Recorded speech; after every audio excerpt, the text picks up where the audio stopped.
Hello students, आज के इस वीडियो में हम रसायन विज्ञान के बारे में स्टडी करेंगे। सबसे पहला कि रसायन विज्ञान क्या है और रसायन विज्ञान के कितने पार्ट हैं। तो रसायन विज्ञान में हम किसी भी रसायन यौगिकों के बारे में अध्ययन करते हैं। तो अपन को पता है कि रसायन विज्ञान की 3 शाखा है। एक तो है कार्बनिक, एक है अकार्बनिक और एक है भौतिक, अर्थात एक ऑर्गेनिक, एक इनऑर्गेनिक और एक फिजिकल। उन तीनों में से आज हम एक बहुत ही महत्वपूर्ण इकाई ऑर्गेनिक केमिस्ट्री अर्थात कार्बनिक रसायन विज्ञान की बात करेंगे। तो आज हम पढ़ेंगे ऑर्गेनिक केमिस्ट्री।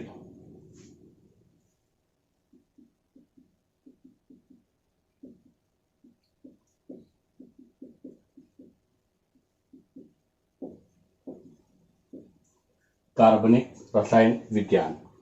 तो इसमें सबसे पहला वर्ड आता है कार्बनिक यौगिक, कि हम कार्बनिक यौगिक किसको बोलते हैं। तो किसको बोला जाता है कार्बनिक यौगिक? वे यौगिक जो जीवित जीव जंतु से प्राप्त होते हैं। जीवित जीव जंतु से प्राप्त होने वाले यौगिक अर्थात लिविंग ऑर्गेनिज्म, जो जीवित जीव जंतु है उनसे जो प्राप्त होंगे उन्हें हम क्या कहते हैं? कार्बनिक यौगिक। सेकंड बात आती है कि कार्बनिक रसायन क्या है। हमने कह तो दिया कि आज हम कार्बनिक रसायन विज्ञान के बारे में पढ़ेंगे। तो कार्बनिक रसायन अर्थात ऑर्गेनिक केमिस्ट्री क्या है? तो आप लोगों ने 10th क्लास में एक टॉपिक पढ़ा होगा, कार्बन और उसके महत्वपूर्ण यौगिक। वही क्या था? कार्बनिक रसायन विज्ञान। तो कहने का मतलब क्या है? कार्बन व उसके यौगिकों का अध्ययन। कार्बन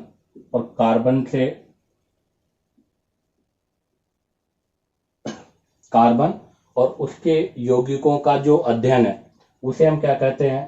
कार्बनिक रसायन कहते हैं। अब बात आती है कार्बनिक रसायन में। सबसे पहले एक साइंटिस्ट थे 1815 ईस्वी में, ब्रजीलियस नाम के एक साइंटिस्ट हैं।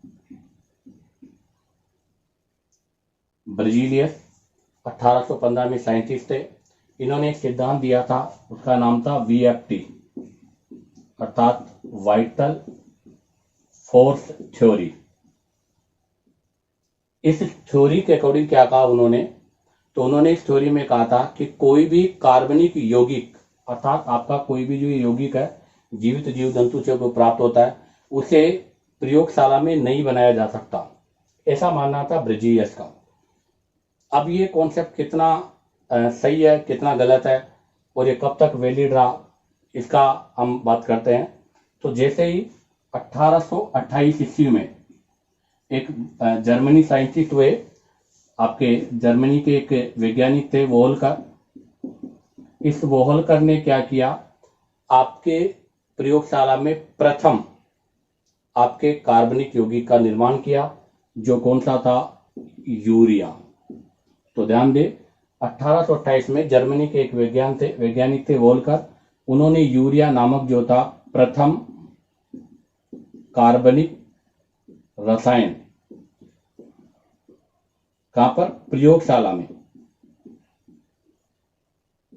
तो उन्होंने सबसे पहला प्रयोगशाला में प्रथम कार्बनिक रसायन का निर्माण किया, जो क्या था?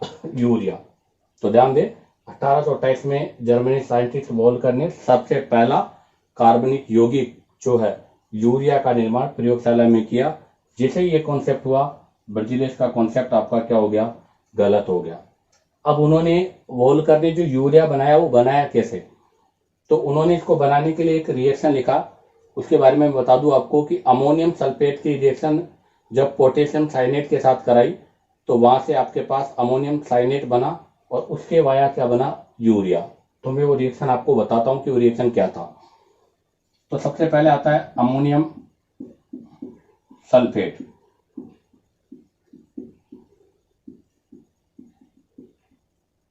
जब अमोनियम सल्फेट की रिएक्शन हम पोटेशियम साइनेट के साथ कराते हैं, ये पोटेशियम साइनेट है,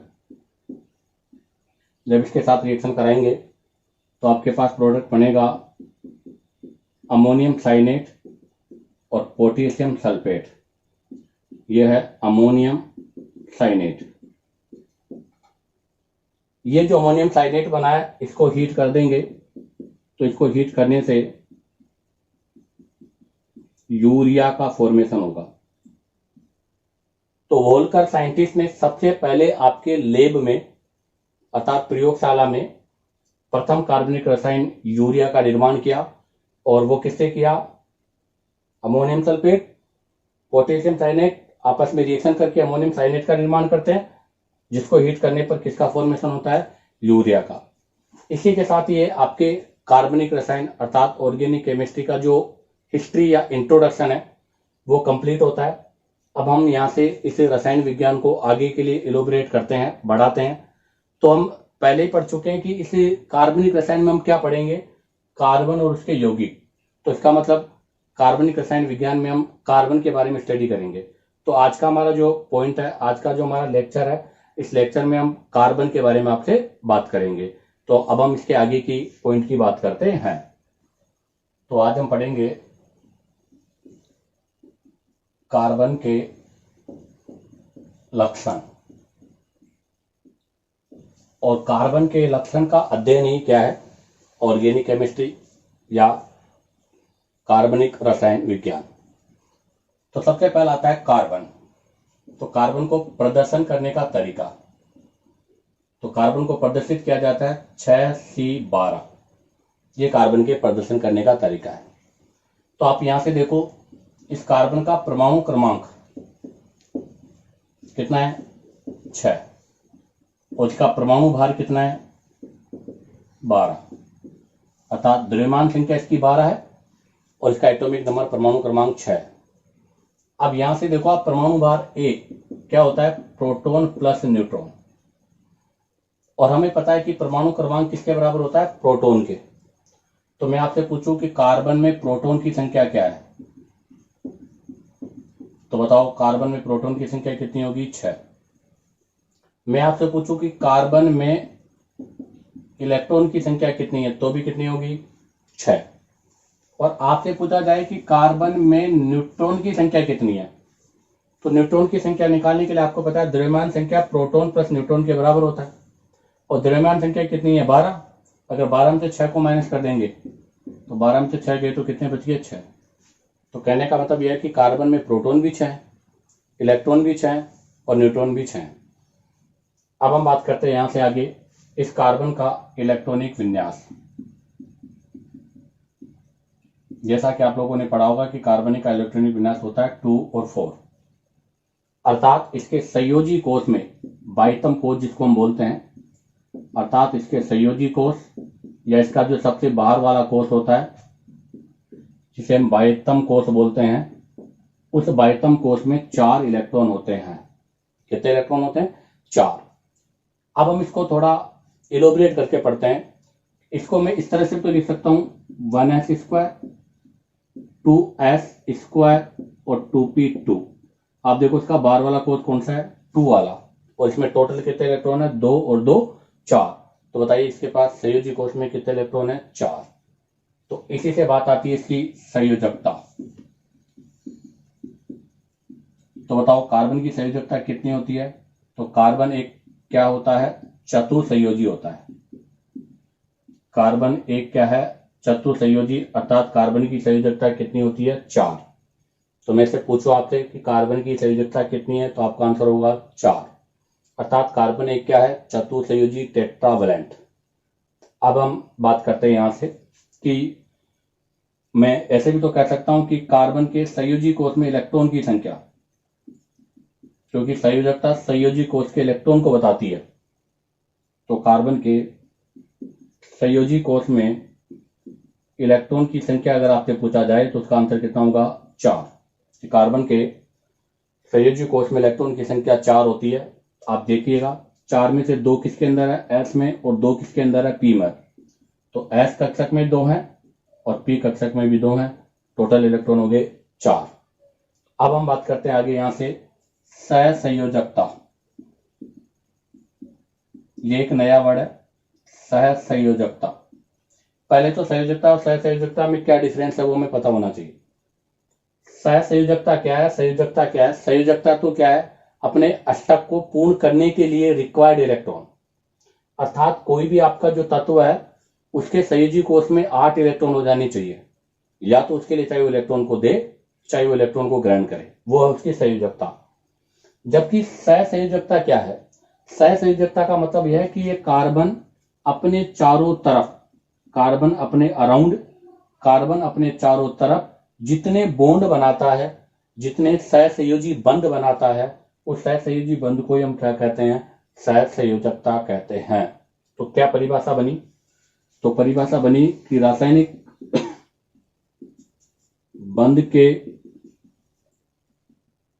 निर्माण के समय, क्या परिभाषा बनी?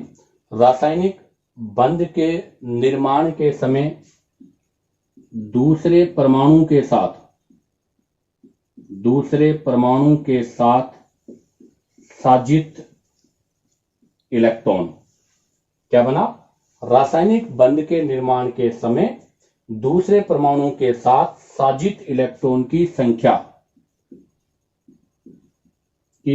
को ही क्या कहते हैं? हम सहसंयोजकता कहते हैं। तो दोबारा सुन लो, सहसंयोजकता क्या होती है कि कोई भी आपका तत्व रासायनिक बंध का निर्माण करेगा, जब वो रासायनिक बंध का निर्माण करेगा उस समय वो दूसरे परमाणु के साथ जितने इलेक्ट्रॉन का साझा कर रहा है, वो साझा ही क्या कहलाएगा? सहसंयोजकता कहलाता है। सिंपल भाषा में हम कहें तो ये कहेंगे कि कोई भी एक परमाणु अपने चारों ओर जितने भी बंध, कोविलेंट बॉन्ड, मतलब सहसंयोजी बंध जो बनाता है, उसे उसकी क्या कहते हैं? सहसंयोजकता कहते हैं। चलो इसके बारे में मैं आपको बताता हूं कि कार्बन की सहसंयोजकता किस तरह से डिसाइड होती है, कितनी होती है। तो देखिएगा, सामान्य अवस्था में हमने कहा कि S में 2 इलेक्ट्रॉन है और P कक्षक। ध्यान रखना, एक P में आपका जो P है उसमें 3 कक्षक हैं, तो ये 3 कक्षक है, उसमें से आपको 2 इलेक्ट्रॉन बनने, 2 इलेक्ट्रॉन मैंने भर दिए। तो अब आप बताओ यहाँ पर इसके पास अयुग्मित इलेक्ट्रॉन की संख्या कितनी है? तो आप जरा यहां देखो, अयुग्मित इलेक्ट्रॉन बराबर 2। अगर इसके पास अयुग्मित इलेक्ट्रॉन 2 है तो बताओ कितने बंध बनाएगा? 2 ही बॉन्ड बनाएगा। तो मैं यहां लिखूंगा 2 बंध का निर्माण होगा, और अगर 2 बंध का निर्माण होगा तो बताओ इसकी सहसंयोजकता कितनी हो गई? 2 हो गई। अर्थात कार्बन अपनी सामान्य अवस्था में 2 अयुग्मित इलेक्ट्रॉन रखने के कारण केवल 2 ही बंध का निर्माण करता है, इसलिए इसकी सहसंयोजकता हो गई 2। अब हम इसे करते हैं प्रथम उत्तेजित अवस्था, फर्स्ट एक्साइटेड, अर्थात इसको हम एनर्जी देकर उत्तेजित बना देते हैं। तो उत्तेजित बनाते ही ये इलेक्ट्रॉन यहां आ जाएगा, अर्थात इलेक्ट्रॉन का अयुग्मन हो जाएगा। युग्मित इलेक्ट्रॉन था, ये जोड़े में था, अब ये अयुग्मित हो जाएगा। तो बताओ अब अयुग्मित इलेक्ट्रॉन की संख्या कितनी हो गई? 4। अगर अयुग्मित इलेक्ट्रॉन की संख्या 4 है तो बताओ बंध भी कितने बनेंगे? 4।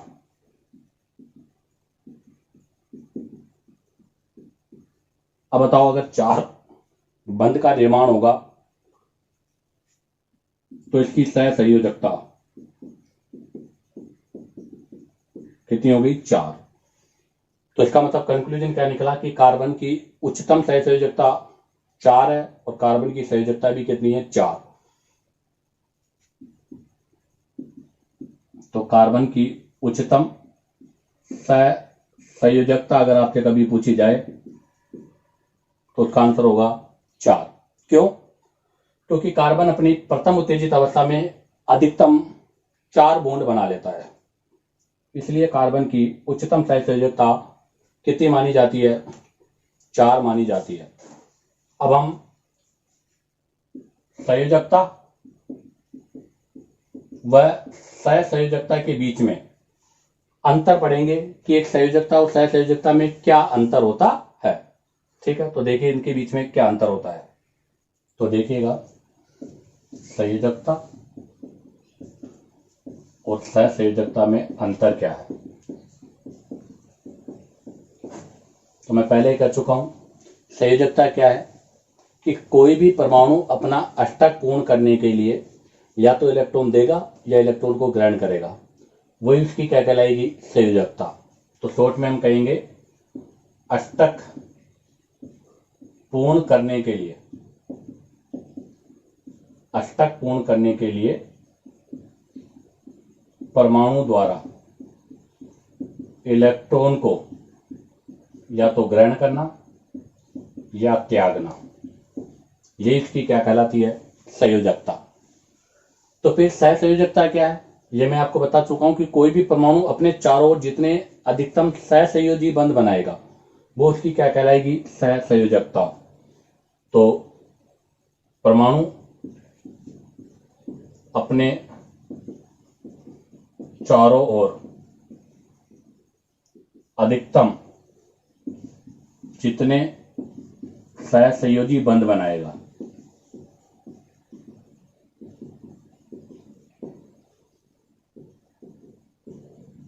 वो उसकी क्या कहलाएगी, सहसंयोजकता। सहसंयोजकता में पहला डिफरेंस यही है कि अष्टक पूर्ण करने के लिए त्यागे गए ग्रहण किए गए इलेक्ट्रॉन की संख्या संयोजकता, और अपने चारों तरफ जितने बॉन्ड बनाए जाएंगे वो उसकी कहलाएगी सहसंयोजकता।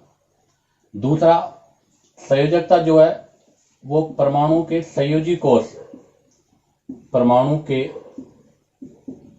संयोजी कोष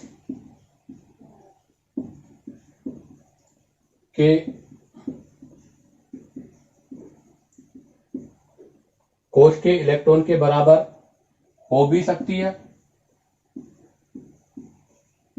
और नहीं भी।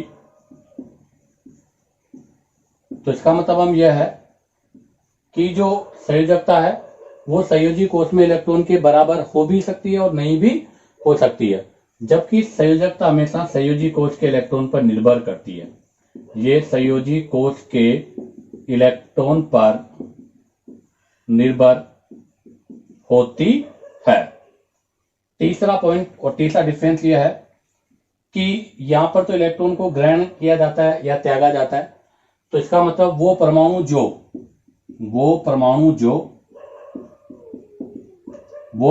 जो आयनिक और सहसंयोजी बंध बनाता है, वो परमाणु जो आयनिक और सहसंयोजी बंध बनाता है वो सब सहसंयोजकता, मतलब वो सब संयोजकता को दर्शाते हैं, जबकि सहसंयोजकता केवल वो दर्शाते हैं जो केवल सहसंयोजी बंध बनाते हैं।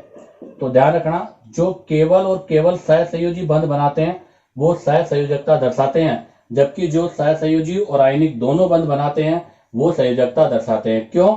क्योंकि संयोजकता में इलेक्ट्रॉन को ग्रहण किया जाता है और त्यागा जाता है, तो यहाँ पर आयनिक बॉन्ड भी बन सकता है तो सहसंयोजी बॉन्ड भी बन सकता है, जबकि यहाँ पर केवल साझा करके अपने चारों तरफ सहसंयोजी बंध बनाया जाता है, इसलिए ये केवल वही परमाणु दर्शाएंगे जिनके अंदर सहसंयोजी बंध पाया जाता है। तो यही संयोजकता और सहसंयोजकता में अंतर है। तो सिंपल सी एक बात याद रखना, संयोजकता का मतलब है इलेक्ट्रॉन को ग्रहण करना त्यागना, किसके लिए, अष्टक के लिए, और संयोजकता का मतलब क्या है, अपने चारों तरफ अधिकतम सहसंयोजी बॉन्ड। ये सहसंयोजी बॉन्ड पर डिपेंड करेंगे, जबकि ये सहसंयोजी और आयनिक दोनों ही बंध पर डिपेंड करते हैं। इसी के साथ ये डिफरेंस कंप्लीट होता है। अब हम पढ़ेंगे इसके बाद नेक्स्ट पॉइंट। तो देखिएगा, इसके लिए उदाहरण बताता हूं मैं एक आपको कि संयोजकता और सहसंयोजकता में कैसे अंतर है। मैंने लिया है नाइट्रोजन, क्या सिंबल होता है नाइट्रोजन का, N14। इसका मतलब यह हुआ कि नाइट्रोजन का एटॉमिक मास 14 है और परमाणु क्रमांक इसका 7 है। इसका इलेक्ट्रॉनिक विन्यास में लिखूंगा तो क्या हो जाएगा, 1s2 2s2 और 2p3। तो बताओ इसके संयोजी कोष में कितने इलेक्ट्रॉन हो गए, 3 और 2 5। तो नाइट्रोजन के संयोजी कोष में इलेक्ट्रॉन की संख्या कितनी होती है, 5।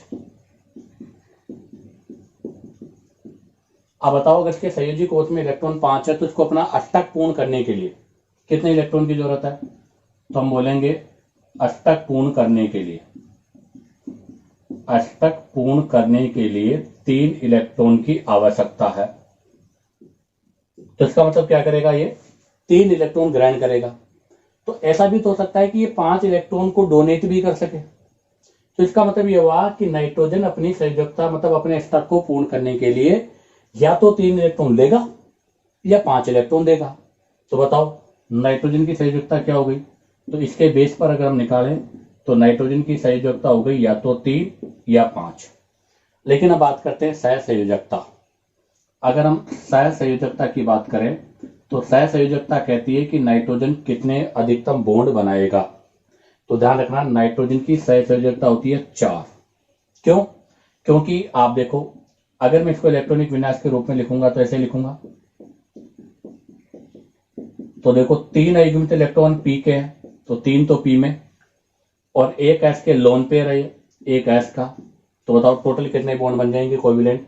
3 और 1 4, क्योंकि लोन पेयर भी एक बॉन्ड का ही पार्ट है, ये भी एक बॉन्ड बनाएगा। तो कितने बॉन्ड हो गए टोटल? 3 और 1 4। तो नाइट्रोजन अपने चारों तरफ 4 बॉन्ड का निर्माण करता है, इसलिए इसकी संयोजकता कितनी हो सहसंयोजकता कितनी हो जाएगी? 4। और संयोजकता कितनी हो जाएगी? 3 या 5। आगे बात करते हैं हम संकरण। नेक्स्ट पॉइंट है कार्बन का संकरण। कैसे डिसाइड किया जाता है संकरण? तो अभी हमने पढ़ा कि कार्बन की संयोजकता कितनी है? 4। अर्थात कार्बन अपने चारों तरफ कितने परमाणुओं को जोड़ सकता है? 4। तो कार्बन अपने चारों तरफ 4 परमाणुओं को जोड़ता है।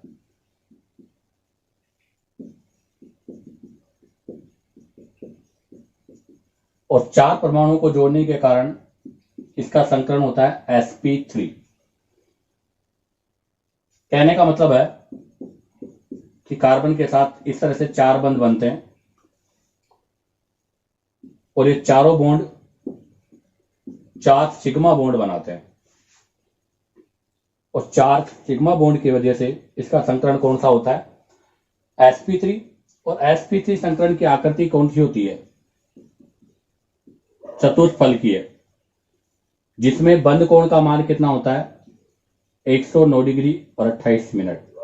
तो चलो अब इसके बारे में आगे बात करते हैं।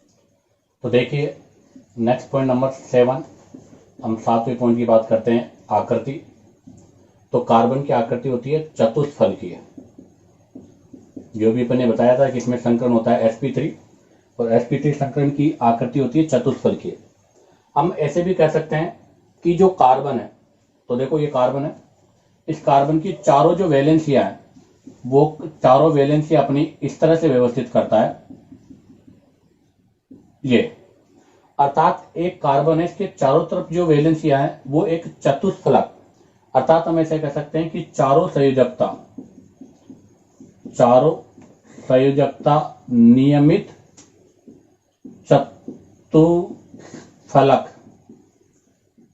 के कोनों पर होती है। तो कार्बन की आकृति है चतुष्फल की, अर्थात इसकी चारों संयोजकता आपस में मिलकर एक नियमित चतुष्फलक बनाती है। तो आप देखो ये इसकी चारों संयोजकता है, एक ये है, एक ये, एक ये है। ये मैंने बनाया वेज और डेस, जिसमें से हमें पता है कि बोर्ड पर हम केवल 2 ही तल बना सकते हैं, तो बाकी बचे हुए 2 तल में से एक बोर्ड के बाहर और एक बोर्ड के अंदर बनाने के लिए मैंने इसको रिप्रेजेंटेशन किया है। अभी मैंने बंद कोण भी बताया था, तो इसके बीच में यहां से यहां तक ये जो बॉन्ड एंगल होता है वो होता है 109 डिग्री और 28 मिनट का। अर्थात कार्बन के पास जो बंद कोण होगा वो कितने का होगा? 109 डिग्री 28 मिनट का। लेकिन मीथेन है ना, मीथेन, उसके केस में ये होता है 109 डिग्री और 5 मिनट, 109 डिग्री और 5 मिनट। तो ध्यान रखना, मीथेन के केस में 109 डिग्री 5 है, बाकी सभी के केस में 109 डिग्री 28 है। और इसकी आकृति कौन सी होती है? चतुष्फल की है। अर्थात इसकी जो चारों संयोजकता है ए बी डी ई, ये चारों संयोजकताएं जो है वो आपस में इस तरह से व्यवस्थित होती है और वो मिलकर एक नियमित चतुष्फलक बनाती है, अर्थात चतुष्फलक के कोनों पर होती है। इसी के साथ ही इसकी आकृति की बात कंप्लीट होती है। अब हम बात करेंगे पॉइंट नंबर 8। हमें पता है कि कार्बन में बहुबंध बनाने की प्रकृति भी होती है। तो कार्बन की बहुबंध बनाने की प्रवृत्ति होती है। इसका सेंस क्या है कि कार्बन जो है कार्बन के साथ या दूसरे परमाणु के साथ बहुबंध बना सकता है। तो कार्बन के साथ या अन्य परमाणु के साथ बहुबंध बनाता है। जैसे कार्बन कार्बन, यह एकल बॉन्ड, कौन सा बंध है? एकल बंध, जिसको हम बोलते हैं एल्केन। ऐसे ही कार्बन कार्बन के बीच में ये कौन सा बॉन्ड है? द्विबंध है, इसको बोलते हैं एल्कीन। ऐसे ही देखो, कार्बन कार्बन के बीच में ये कौन सा बॉन्ड है? त्रिबंध है, इसको क्या बोलते हैं? एल्काइन।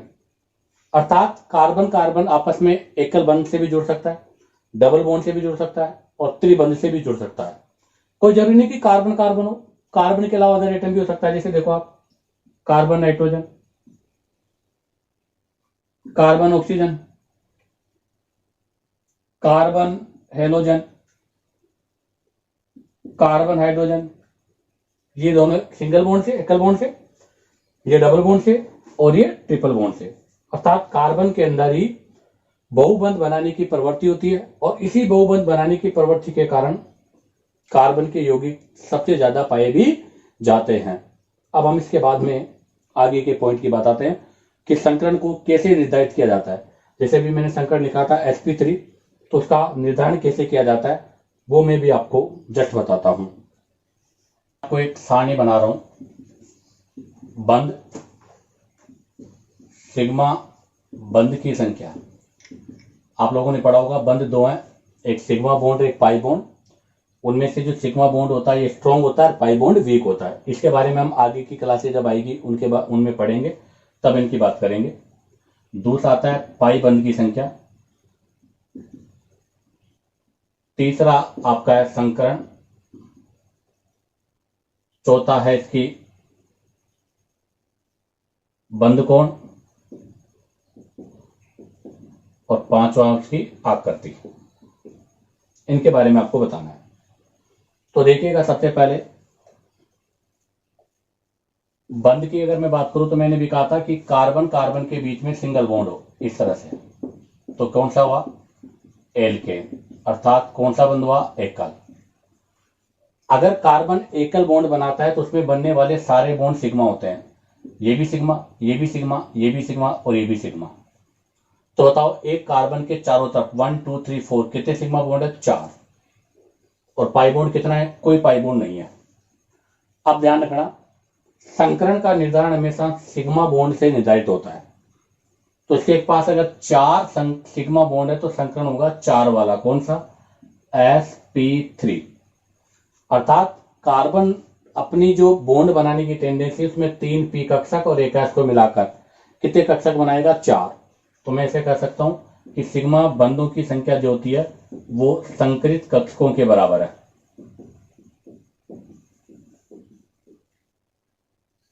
तो अभी मैंने कहा था कि sp3, तो sp3 में बंध कोण कितना होगा? 109 डिग्री 28 मिनट। और आकृति कौन सी हो जाएगी ये भी मैं बता चुका हूं आपको, चतुष्फल की है। अर्थात ये कार्बन होगा, इसके चारों वैलेंसियां इस तरह से होगी जो आपस में अटैच होकर इस प्रकार से एक चतुष्फलक बना लेगी, जिसमें बॉन्ड एंगल 109 डिग्री 28 मिनट का है। चलो अब हम इसकी दूसरा पॉइंट पढ़ते हैं, डबल बॉन्ड।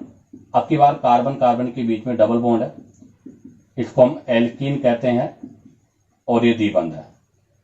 अब आपको पता है जहां भी डबल बॉन्ड होता है, इस डबल बॉन्ड में एक सिग्मा होता है और एक पाई होता है। अर्थात डबल बॉन्ड में एक सिग्मा और एक पाई है। तो सिग्मा बंधों की संख्या 1 सिग्मा, 2 सिग्मा, 3 सिग्मा। कितने सिग्मा हो गए? 3। तो सिग्मा 3 है, पाई 1 है। 3 सिग्मा है, 1 पाई है। तो बताओ संकरण कितना होगा? 3 वाला।